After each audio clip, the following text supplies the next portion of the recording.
Stop the scroll. Have you ever underestimated someone so profoundly that your entire world collapsed?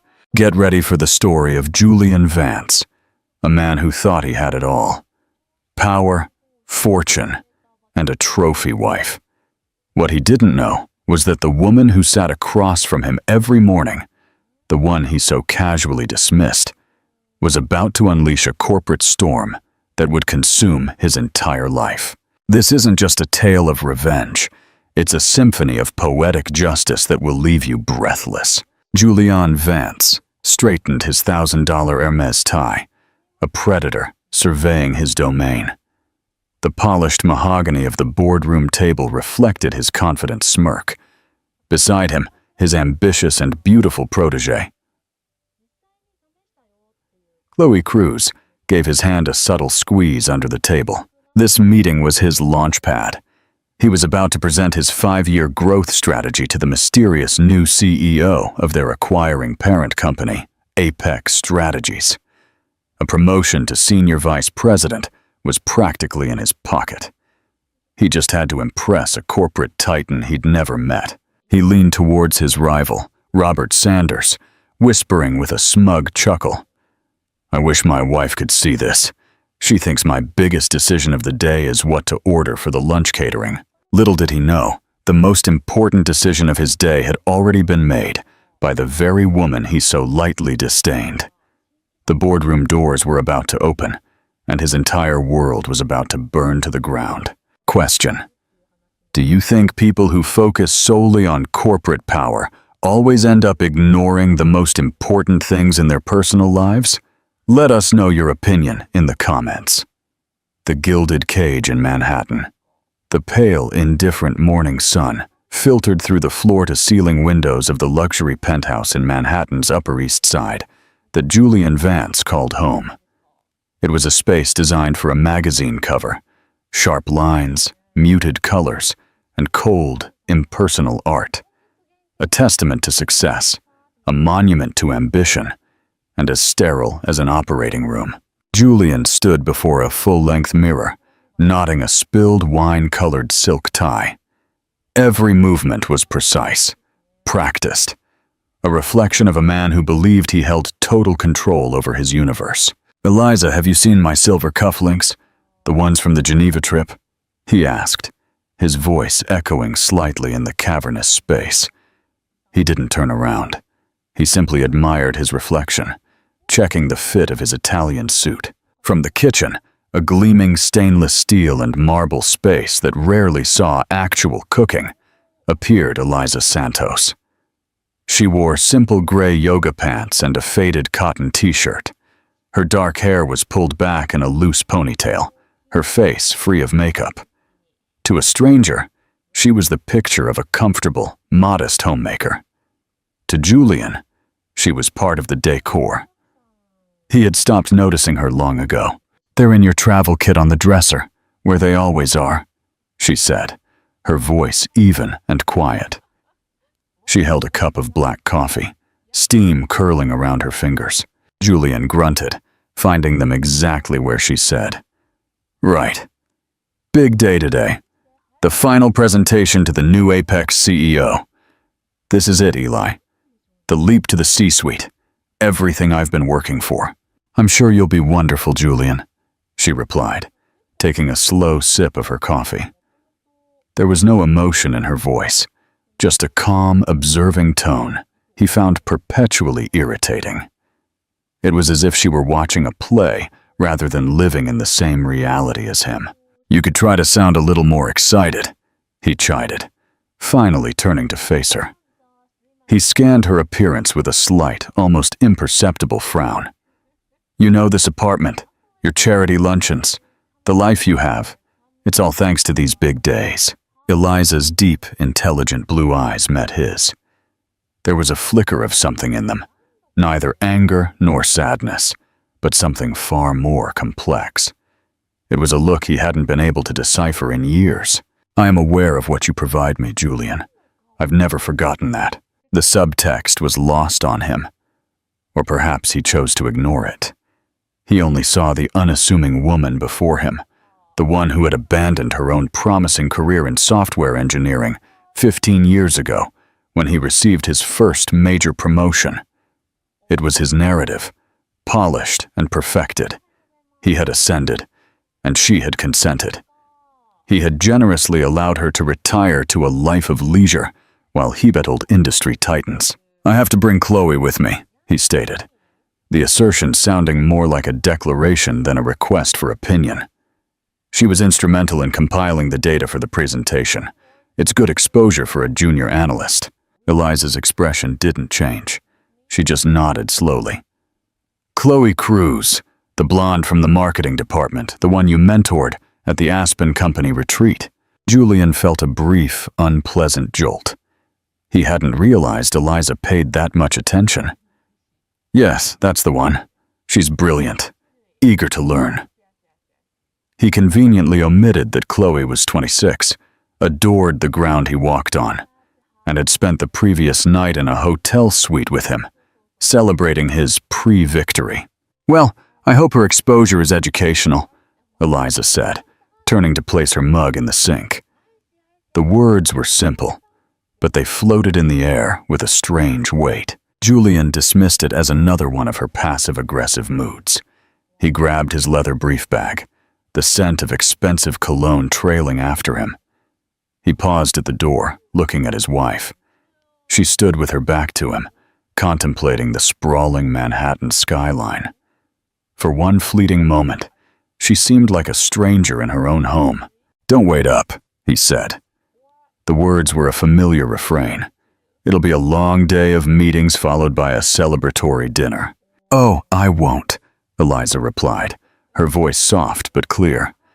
"I have a very busy day planned too. You have no idea."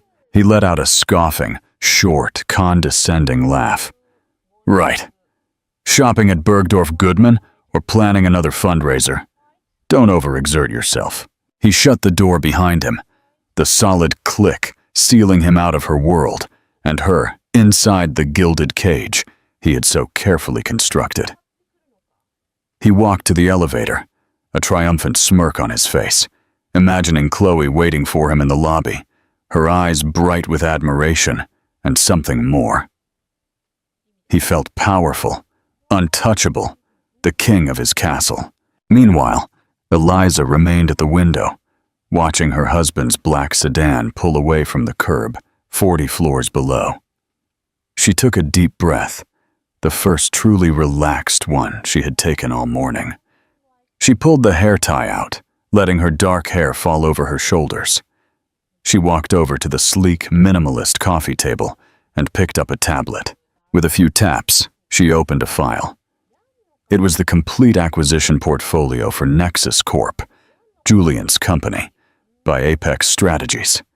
She scrolled until she found his name. Julian Vance, Vice President of Marketing. A small, cold smile touched her lips. "Enjoy your celebration, Julian," she whispered to the opulent, empty room. "It's the last one you'll have for a long time." Then, she checked her calendar. Her first appointment at 10:00 a.m. was marked in bold. Board meeting. Presentation to Nexus Corp, executive staff. The drive to the downfall. Chloe's revelation. The leather seats of Julian's Mercedes were the color of rich cream, a stark contrast to the vibrant red of Chloe Cruz's dress. The dress was a strategic choice, bold enough to be memorable, but elegant enough to scream ambition rather than desperation. "Nervous?" Chloe asked, her voice a low murmur. She traced a perfectly manicured finger over the dashboard. Julian laughed, a deep, confident sound that filled the car. "Nervous, Chloe. Nervousness is for the unprepared. We've gone over this presentation 100 times. The numbers are solid. My strategy is revolutionary. This new CEO, whoever they are, will have no choice but to be impressed." He casually emphasized the whoever they are, a dismissive assumption based on the aggressive acquisition tactics Apex Strategies was known for. "And me?" she asked, turning in her seat to look at. "Will they be impressed with me? They'll see a sharp, dedicated analyst supporting her VP," he said, reaching out to place a possessive hand on her knee. "Just stick to the script. Let me do the talking unless you're addressed. Answer concisely. Look smart. That's all you have to do. This is my show." Chloe's smile tightened almost imperceptibly. She craved the spotlight, but understood the hierarchy. For now, she was his accessory, the brilliant yet subordinate mind that helped the great Julian Vance achieve his destiny. Her time would come. She believed his promises that once he was promoted, he would create a new director role just for her, and that he would finally leave his boring, passionless wife. "Eliza didn't seem to mind that you were bringing me," she said, testing the waters as she often did. "She never suspects." Julian scoffed, his eyes on the traffic. "Eli stopped paying attention a decade ago. She lives in her little world of charity galas and book clubs. I doubt she even remembers your name. To her, you're just some intern I'm magnanimously giving a career boost. It's the perfect cover." The phrase, "the perfect cover," hurt Chloe more than she let on. She wasn't a cover. She was the future. She was the one who understood his ambition, who matched his drive. Eliza was a relic, a ghost of a past life he hadn't quite managed to shed. "She just seemed so placid," Chloe mused. "When I saw her at the company Christmas party, she barely spoke. Just stood there smiling. It was a little sad." "It's not sad. It's comfortable," Julian corrected. "She has everything a woman could want without having to lift a finger. I gave her that. She should be grateful." He truly believed it. His guilt over the affair was a tiny, shriveled thing, easily overshadowed by his sense of magnanimity. In his mind, he was providing for two women. He was a modern patriarch. They soon left the congested city streets, turning onto the private access road leading to the Apex Strategies corporate tower. The building was a spear of smoked glass and obsidian steel that pierced the New York skyline. It was a declaration of pure, unadulterated power, dwarfing Nexus Corp's more modest headquarters. As Julian pulled into his reserved underground parking spot, a valet rushed to open their doors. Chloe felt a genuine shiver of awe. This was the major leagues. This was where fortunes were made and empires were forged. "All right," Julian said, turning to her before stepping out. He looked her up and down, his eyes lingering on the tightness of her dress. "You look perfect. Remember the plan. We're a team, but I'm the captain. Follow my lead, and tonight we'll celebrate your future boss's promotion to senior VP." He sealed the promise with a quick, hard kiss that tasted of coffee and ambition. Remember to like this video and subscribe to the channel so you don't miss the climax of this story. Black Pawn. The Black Pawn. The Great Reveal. They ascended in the silent, high-speed elevator to the 60th floor, the penthouse level. The doors opened not to a reception area, but directly into a vast, minimalist atrium with a panoramic view of the city. The air was cool and smelled faintly of ozone and money. A severe-looking woman with a sharp haircut and a tablet greeted them. "Mr. Vance? Ms. Cruz, welcome to Apex. The board is assembled. Please follow me." She led them down a hallway lined with abstract art that likely cost more than Julian's car. Everyone they passed was impeccably dressed, moving with a quiet urgency. The atmosphere was electric, a stark contrast to Nexus Corp. Zoff in complacent culture, Julian felt his own confidence swell. He belonged here. This was his natural habitat. He gave Chloe a reassuring wink. He was her guide in this rarefied world, her benefactor. The assistant stopped at a pair of imposing frosted glass doors. "They are ready for you. Mr. Soto is already inside." Robert Soto was the outgoing CEO of Nexus Corp, a man in his 60s, happy to take his golden parachute and retire to the Hamptons. He was a formality, a bridge between the old and the new. The real power, the person Julian had to conquer, waited behind those doors. Julian smoothed his suit jacket, took a deep breath, and pushed the door open. Stepping into the brightest, most intimidating boardroom he had ever seen. The Apex Strategies boardroom was less a room and more a theater for corporate warfare. One entire wall was a seamless glass panel, offering a godlike view of the city.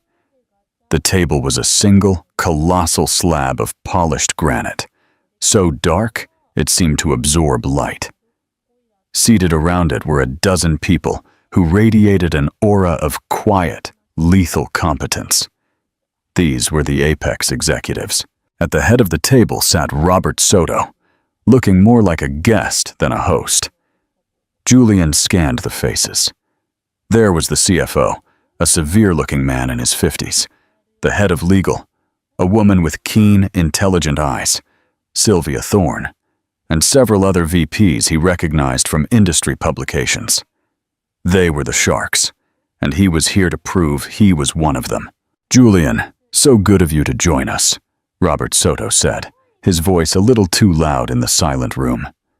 "Everyone, this is Julian Vance, our VP of Marketing at Nexus Corp, and his analyst, Chloe Cruz."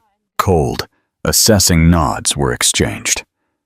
Julian felt a dozen pairs of eyes evaluating him, and he met them with his most charming, confident smile. He and Chloe took the two empty seats opposite the core board members.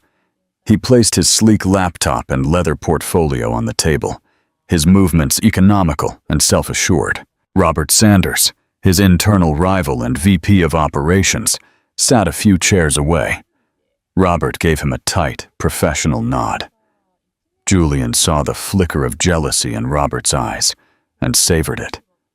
Robert had come alone. Julian, on the other hand, had brought his star protege, a visual testament to his leadership and eye for talent. "We are just waiting for our new CEO to join us," Sylvia Thorne, the legal counsel, stated. Her voice was crisp and brooked no argument. "She is finishing up a call with our Tokyo office. She will—" The word "she" registered in Julian's mind with a jolt of surprise. He had automatically assumed the new boss would be a man. A female CEO in this aggressive tech acquisition space was rare. He mentally recalibrated. This was even better. In his experience, he was excellent at charming, powerful women, at playing the role of the indispensable, brilliant male subordinate. To fill the silence, Robert Soto began to offer compliments. "Julian has been with Nexus for 12 years, a real pillar of the company.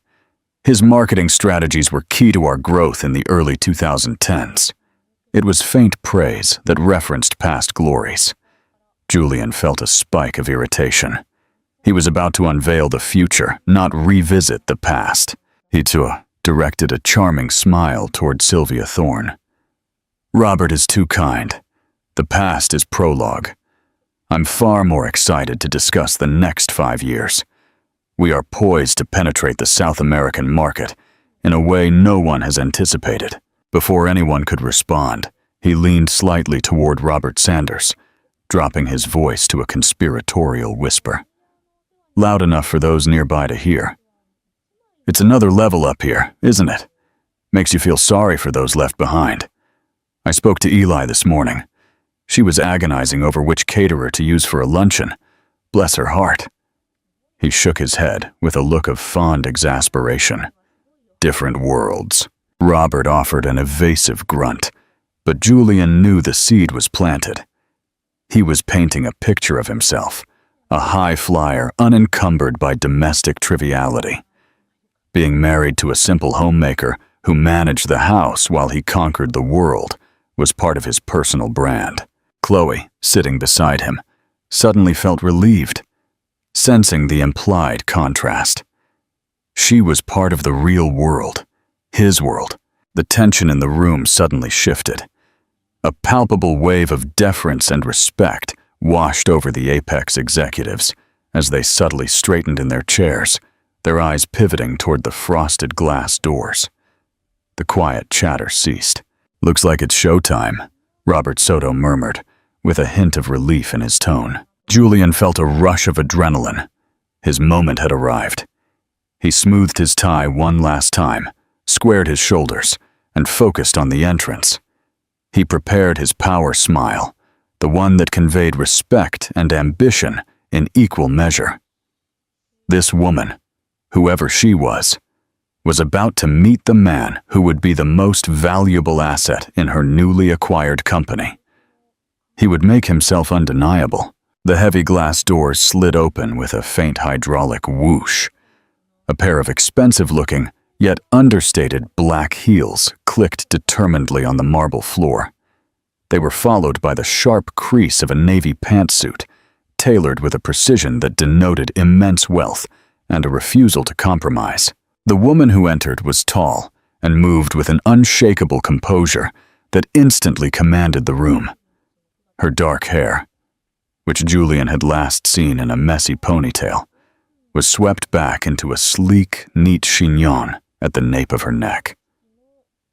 Her face, bare that morning, was now skillfully and minimally enhanced to highlight her strong cheekbones and piercing blue eyes. She was not smiling. Her expression was one of cold, detached authority.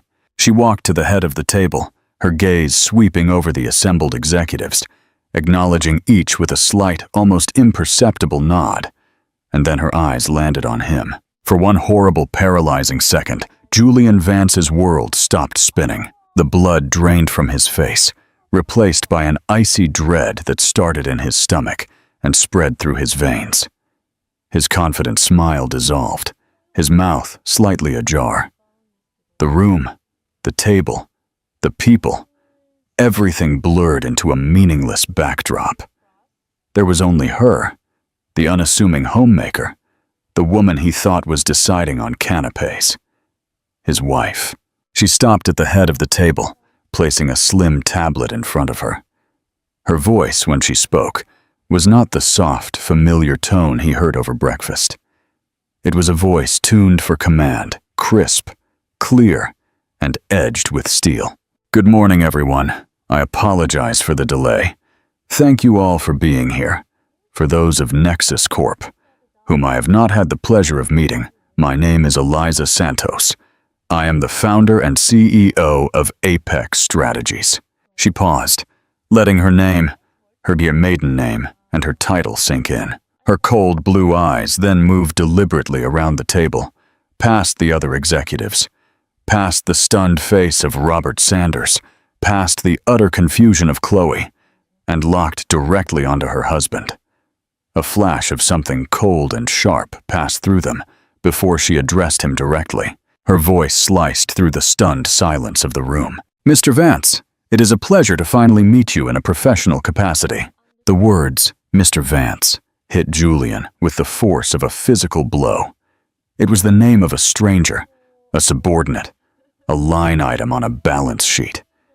In that single, formal address, 15 years of shared history, of intimacy and marriage, evaporated.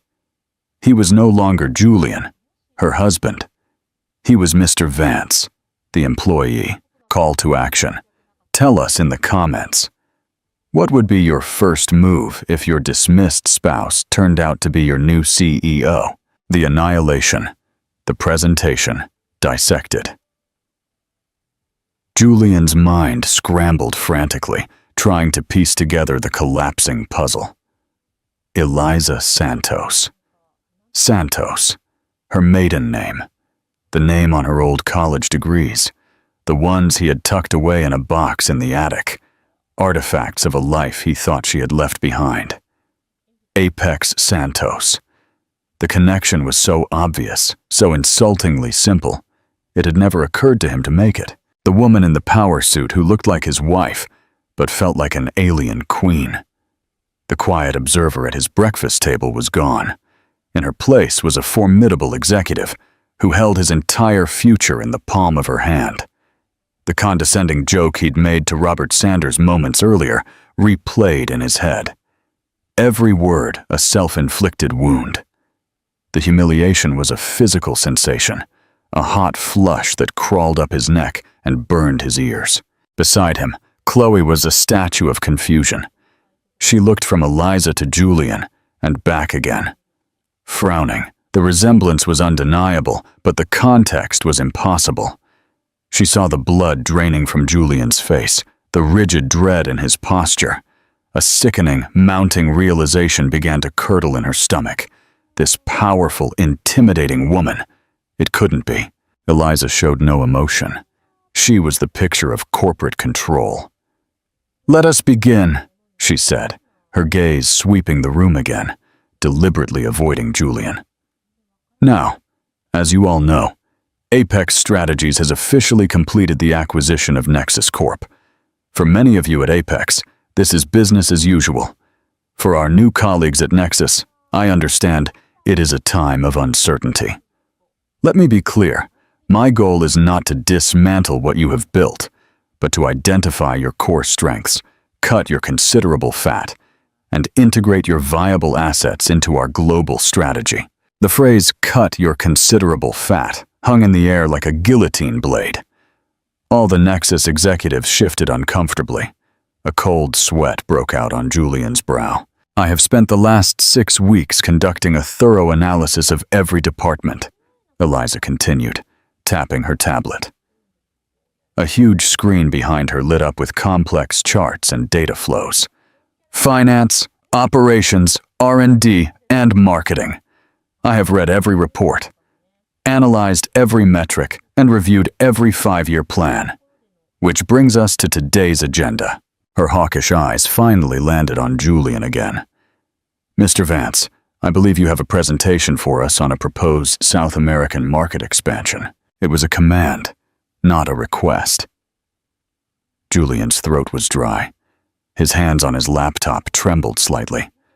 All the confidence, the arrogance he had walked in with, had evaporated. He felt naked, exposed, a fool in a $1,000 suit. He looked at the faces around the table. The Apex executives watched him with predatory curiosity. Robert Sanders stared grimly at the table, refusing to look at Julian, affording him the small mercy of not witnessing his complete and utter annihilation. And Chloe. He risked a look at her. Her face was pale, her lipstick suddenly garish. The confusion in her eyes had been replaced by the horrible realization of a person who willingly walked into a trap. The boring, placid wife was the CEO. The woman he had dismissed as a sad relic was about to decide his fate. "Mr. Vance," Eliza's voice was sharp, now impatient. Gathering every last shred of his professional facade, Julian cleared his throat. "No, I'm fine. Of course. My apologies, Madam CEO." The honorific felt acidic on his tongue. He opened his laptop, his fingers fumbling on the keys. The presentation he had been so proud of now felt puerile.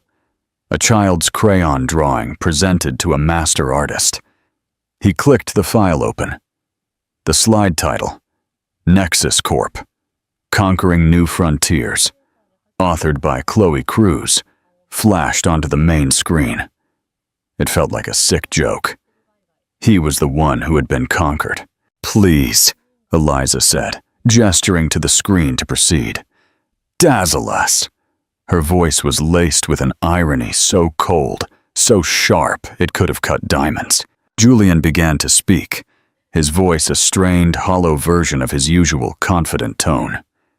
He tried to fall back on the familiar cadence of his pitch, the practiced words and compelling narrative he and Chloe had rehearsed until it flowed naturally. But the words felt alien in his mouth, the concepts fragile and transparent.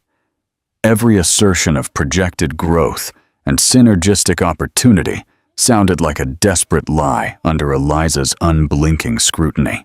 She let him speak for exactly 7 minutes. He was just reaching his crescendo about the market penetration strategy for Brazil when her voice cut across his presentation like a surgeon's scalpel. "Mr. Vance." Question. He stopped mid-sentence. Yes, Madam CEO. Eliza swiped a finger across her tablet, and the main screen behind her instantly changed. His meticulously crafted slide was replaced by a dizzying array of spreadsheets and market analysis reports. Your entire projection for the Brazilian market relies on 15% annual growth in the consumer electronics sector, with a primary focus on the affluent urban demographic. Is that correct? Ah, yes, our data indicates— What data? She interjected, her tone clinical. Because my data, compiled from 3 independent global analytics firms, indicates that sector growth has stagnated at 4% for the past 18 months, with a projected ceiling of 5% for the next 3 years due to recent tariff implementations. Furthermore, the most significant growth is not in the affluent urban sector, which is already saturated, but in the emerging middle class in secondary cities, a demographic your plan entirely ignores. A murmur ran through the Apex executives. They were looking at the data on the screen, then back at Julian, their expressions ranging from disappointment to sheer disdain. Additionally, Eliza continued, unyielding, your proposed distribution and logistics partner, a company named Blue Logistics, is currently under federal investigation for bribery and is teetering on bankruptcy. Did your due diligence not uncover this? Julian froze. That was a detail Chloe should have verified. He shot her a panicked look. Chloe looked like she wanted the floor to swallow her whole. Her face was ashen. She was shrinking in her seat, trying to become invisible. We were assured of their stability, Julian stammered, the excuse sounding pathetic even to his own ears. Assured? Eliza's eyebrow arched slightly. Apex does not operate on assurances, Mr. Vance. It operates on verifiable facts. Your proposed marketing budget, 50 million euros for the first year, is not only inflated, it's targeted at the wrong people in the wrong places using a potentially criminal partner. Other than that, it's a stellar plan. The sarcasm was devastating. Some of the Apex board members couldn't suppress faint, cruel smiles. Eliza was not done. She systematically and emotionlessly dismantled his entire presentation. She questioned his ad spending, pointing out his media buy plan was based on 3-year-old audience data. She shredded his staffing plan, noting he had budgeted for a massive new office in Sao Paulo, completely failing to consider a more cost-effective remote workforce, a model Apex had perfected. With every point she made, she wasn't just destroying his professional credibility, she was annihilating the central myth of their marriage. He was the brilliant businessman, the industry titan. She was the homemaker. But in this room, it was clear who possessed the superior intellect, the sharper instincts, and the more rigorous work ethic. He had been playing checkers while she was mastering multidimensional chess. Finally, she turned her attention to the projections. Ms. Cruz, her voice said, making Chloe jump in her seat. I see you are co-author of this report. Chloe swallowed hard, her voice a tiny squeak. These sales projections, Eliza said, circling a number on the screen with a digital red pen. A 400% market share increase in 2 years. What model did you use to arrive at this figure? It was a proprietary algorithm based on synergistic market capture, Chloe managed, reciting a meaningless buzzword they had concocted to sound impressive. Eliza's expression remained unreadable. A proprietary algorithm? I see. You may show it to me. Or is the formula as fictitious as the growth it predicts? Chloe's mouth opened and closed, but no sound came out. She was completely outmatched. She was a junior analyst who had been so dazzled by her affair with a senior VP that she had neglected her work, assuming his authority would shield her from scrutiny. She had never imagined being vetted by a CEO who actually read the fine print. The illusion was shattered. Julian was not a god. He was a fraud. And she had hitched her career, her reputation, to him. Promises of a directorship and a future together now seemed like a cruel joke. She felt used, not for her body, but for her complicity. She had been the fool, the ambitious, eager woman who had half-assed her homework for him. Eliza turned her cold gaze back to Julian. Your strategy, Mr. Vance, is not merely flawed. It is lazy. It is a work of deep arrogance built on antiquated assumptions and an astonishing lack of diligence. It is the kind of work I would expect from a company that is failing, which I suppose is why I was able to acquire it at such a favorable price. She dropped the final insult, and the silence in the room was absolute. Robert Soto paled, realizing the company he had run for 20 years was being branded a sinking ship. Eliza closed her tablet. The screen behind her went blank. The execution was over. That will be all for the group presentation. The Apex team and I will now break for a strategy session. Mr. Soto, you are welcome to join us. Mr. Sanders, I would also like you to stay. I have some questions about Nexus's operational efficiencies. She stood up, a clear dismissal. Mr. Vance, Ms. Cruz. The words hung in the air. You are excused. Dismissed like school children. All the other Nexus executives were being invited to stay, to consult, to be part of the future. But not him. Not the great VP of marketing. Dazed, Julian closed his laptop. He couldn't force himself to look at anyone. He could feel the weight of their judgment, their pity, their scorn. He rose on shaking legs. Chloe scrambled to collect her things. Her hands trembled so badly she dropped her pen, which rolled under the massive table. She didn't dare retrieve it. She just wanted to escape. As Julian walked toward the door, his professional life in ruins, Eliza's voice stopped him one last time. It was softer now, yet no less commanding. Actually, Mr. Vance, a word in my office now. Chloe fled the room without looking back. The heavy glass doors closed behind her, leaving Julian alone with his wife, his new boss, and the shattered fragments of his once perfect life. The correction, the final closure. Eliza's private office was adjacent to the boardroom. It was even more stunning. A corner suite, with 2 walls of glass that made you feel as if you were floating above the city. The decor was minimal and tasteful. A large oak desk, a few carefully chosen modern art pieces, and shelves lined not with awards, but with books on economics, philosophy, and engineering. It was the office of a thinker, a builder. Julian entered like a condemned man, his footsteps silent on the plush gray carpet. Eliza walked past him to stand by the window, her back to him, looking out over the city. The power dynamic was absolute. She did not offer him a seat. The silence stretched for a long, agonizing minute. Julian's mind raced, searching for a strategy, an angle, a way to salvage this nightmare. Should he apologize, beg, feign ignorance, rage? Every option felt futile. 15 years ago, Julian, Eliza finally said, her voice quiet and reflective. She was no longer the glacial CEO, but something far more dangerous, the wronged woman. 15 years ago, I had just received a patent for a data compression algorithm that was going to revolutionize the industry.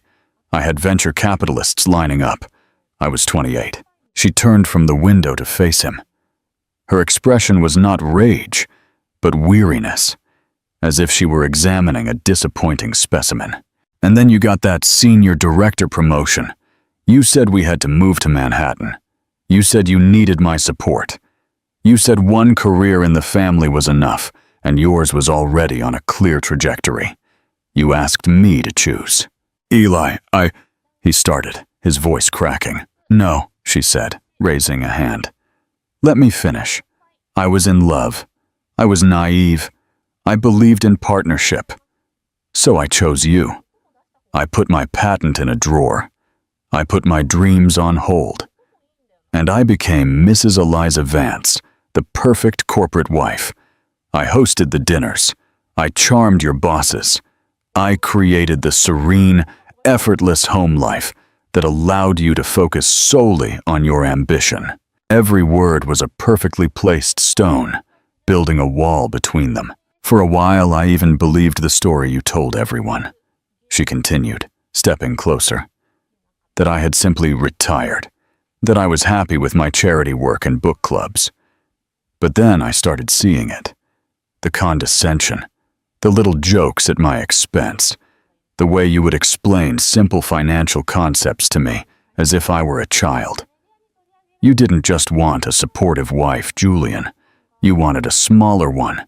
You needed me to be small so you could feel big. He flinched.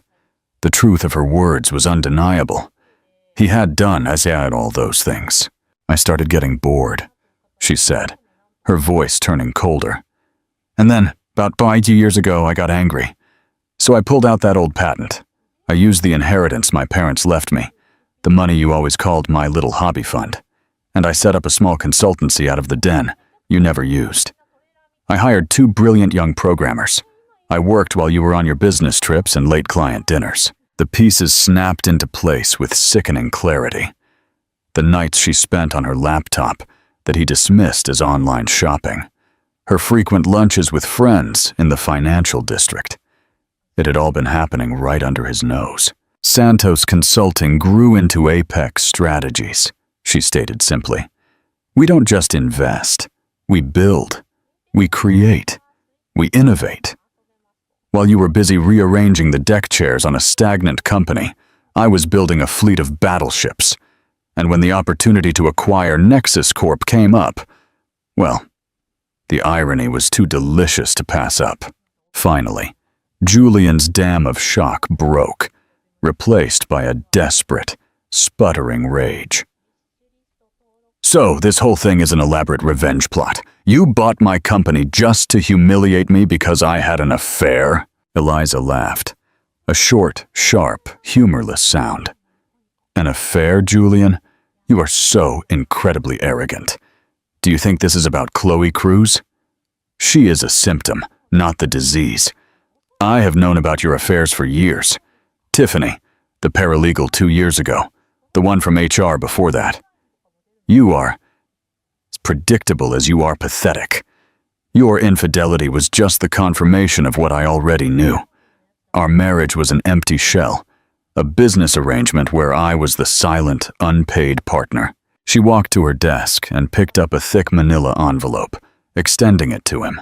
This is not about revenge, Julian. This is about a course correction. My course correction. He didn't take the envelope. He knew what it was. Those are divorce papers, she said. My lawyers will be contacting yours. The penthouse is in my name. My inheritance assets are protected. You will receive exactly what you are entitled to under the prenuptial agreement we signed, which, if you recall, you insisted upon to protect your future earnings. As for your professional life, her CEO persona returned. Your performance today was abysmal. Your department is bloated and ineffective. Your leadership is based on ego, not results. You are a liability, not an asset to my company. However, firing you on day one would be messy. So, here is what will happen. Your department will be restructured effective immediately. Your role as VP of Marketing is redundant. We are creating a new temporary position for you. Special Projects Consultant, reporting directly to Robert Sanders. The perfect final humiliation. He would report to his rival. You will be tasked with overseeing the orderly transition of assets and accounts until your position is eliminated in 3 to 6 months. Your bonus is rescinded. Your stock options are now under the control of the new parent company. You will clear out your office by the end of the week. Is that clear, Mr. Vance? Julian stood there, utterly defeated. He had lost his wife, his mistress, his job, his reputation, and his dignity in the span of a single morning. The man who had entered the building as a king was leaving as less than a commoner. He was a ghost, a footnote in the story of Eliza Santos's meteoric rise.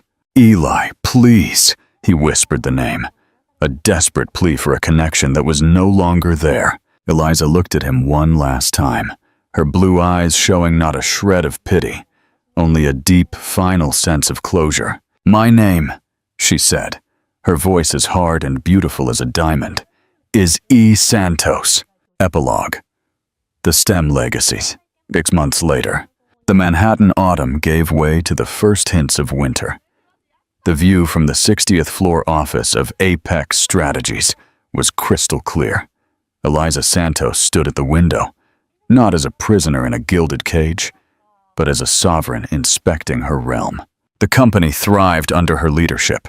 She had cut the fat from Nexus Corp, as promised, and reinvested in its R&D core, breathing new life into a company that had been slowly suffocating under complacent, self-serving management. Julian Vance's tenure as a special projects consultant had quietly ended.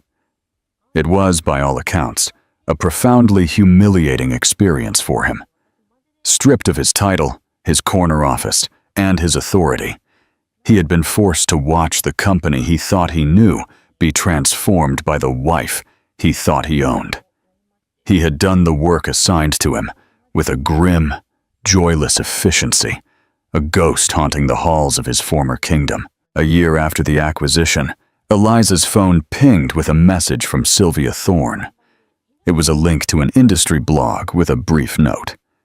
"Thought you'd find this amusing." Eliza tapped the link.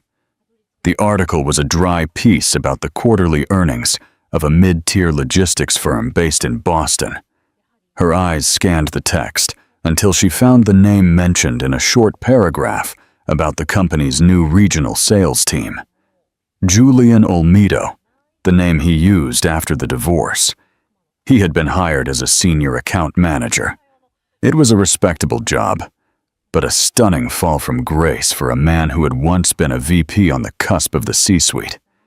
He was no longer in the glossy pages of business magazines, but buried in the fine print of a minor trade publication. Eliza felt a brief, clinical flash of something. Not pity, but a distant recognition of a deserved fate. It was an echo of a life that no longer felt like hers, a ghost story whose power to frighten had long faded. She closed the article and turned her attention to the documents on her desk. They were the first annual reports for her STEM, science, technology, engineering, and math mentoring program. Applications had tripled. 3 of her first mentees had just received full scholarships to MIT. This was her true legacy. It wasn't in the destruction of one man's ego, but in the building of futures for countless brilliant young women. She was building an empire not only of profit, but of potential. The snow continued to fall, burying the old world and promising a new one. Eliza Santos picked up her pen, a faint smile on her lips, and returned to work. The echo of Julian Vance's name now long forgotten. 3 years later, Eliza Santos was no longer simply a CEO, but a global authority. She was sitting in her New York office preparing for a major merger announcement when her assistant called. "Ms. Santos, we have a very unusual email. It's from a regional consulting firm in Chicago. They've submitted a pitch for a major market data synergy project. You told me to personally vet all important new pitches, and this one stands out." "How so?" Eliza asked, scrolling through an unrelated financial document. "The core analytical framework is structurally sound, highly original, and mathematically elegant," the assistant reported. "Frankly, it's the best synthesis of emerging data we've seen this year, but the name of the principal consultant is Chloe Cruz." Eliza paused, her finger resting on the screen. Chloe Cruz, the ambitious, dazzling junior analyst who had been Julian's accomplice, and who had fled Nexus the morning of the collapse. Eliza hadn't destroyed Chloe's career, allowing her to find work in a smaller market, a deliberate act of choosing correction over annihilation. "Display her firm's profile," Eliza commanded. The profile appeared. Chloe's firm was small, independent, and clearly successful. The arrogance had been replaced by a quiet professionalism in her corporate photo. "She has done good work," Eliza observed quietly. "The analysis is stellar. It is precisely the diligence that Julian lacked." The team noted her history with Mr. Vance and the Nexus debacle, the assistant carefully pointed out. "They want to know if we should red flag the proposal over ethical concerns." Eliza leaned back in her chair, a slight smile touching her lips. This was the true test of her philosophy. Her anger toward Julian was extinguished. He had paid the price of irrelevance. But Chloe was still a liability, a living connection to old wounds. "No," Eliza decided. "Forward the proposal to Robert Sanders. Tell him to vet the numbers and the legal framework, but to ignore the historical ethical concerns. I want a full breakdown of the project's viability." 2 hours later, Robert Sanders, the new COO, entered her office, holding the proposal. "The numbers are flawless, Eliza. It's brilliant work. It will save us 15% in Q4. And the principal consultant?" Robert, who had witnessed Julian's humiliation firsthand, hesitated. "The name is awkward, but if you're asking me if she is capable of performing at an apex level, yes, she is." "Then we will proceed," Eliza confirmed. "But there will be one condition.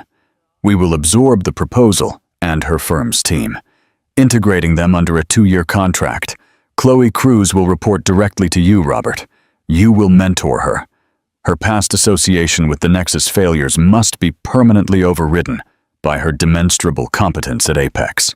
Robert nodded, understanding the subtle brilliance of the order. Eliza was not rewarding Chloe, nor was she punishing her. She was validating the work while imposing a rigorous structure, a way to ensure Chloe's ambition was funneled purely into results with no room for personal politics. Eliza Santos had moved past petty revenge to the point where she could now extract value from the very people who had once helped tear her life down. She saw Chloe not as a rival or a threat, but as a repurposed asset, a talented mind who had paid her dues and was now worthy of investment. Her final victory wasn't just building Apex strategies. It was using that empire to build a future where competence, not comfort or cruelty, was the ultimate currency. Years turned into a decade. Eliza Santos was no longer just the CEO of Apex.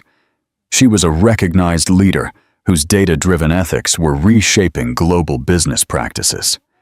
She sat in her London office, looking down at the intricate network of lights below, the city's arteries and veins. She had built her empire using one singular, brutal truth.